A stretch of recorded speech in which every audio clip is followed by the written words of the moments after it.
राज्यसेवा 2020 ला मनीवर एक प्रश्न आला होता। मनीचा अर्थ न विचारता समानार्थी मन विचारली होती। मन काय होती? संत तुकाराम महाराजांच्या अभंगातून ही मन तयार झालेली आहे। महापुरे झाडे जाती तेथे लवाळे वाचती।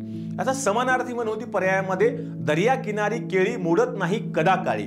म्हणजे काय मित्रांनो बघा की महापुरामध्ये मोठमोठी झाडं जी आहेत ती मोडून पडतात, पण गवत जे आहे ते लवाळ म्हणजे गवत। गवत काय होतं? वाकतं, त्यामुळे ते गवत पूर ओसरला की पुन्हा उभं राहतं। लक्षात घ्या, तसं नम्रपणाने जग जिंकता येतं, पण ताठरपणाने आपल्या अंगावर आपण संकट ओढून घेतो। त्याचाच अर्थ असा होतो की दर्या किनारी केळी मोडत नाही कदा काळी, म्हणजे समुद्राच्या काठची जी केळी आहे ती केळी कधीच मोडत नाही, कारण ती वाऱ्याप्रमाणे झुकते वाकते, तिला सवय लागलेली असते। म्हणून उत्तर येतं 2 बरोबर। पर्याय 1 आहे उथळ पाण्याला खळखळाट फार, म्हणजे अल्पज्ञानी फार बड्या मारतो। पर्याय नंबर 3 असा होता जशी देनावळ तशी धुनावळ, म्हणजे दाम तसे काम, जसे तुम्ही पैसे द्याल तसे तुम्हाला काम करून मिळेल। आणि पर्याय 4 होता कोळसा ओघळावा तितका काळाच, म्हणजे वाईट गोष्ट ही शेवटपर्यंत वाईटच असते। म्हणून या ठिकाणी उत्तर 2 येणार आहे मित्रांनो। धन्यवाद।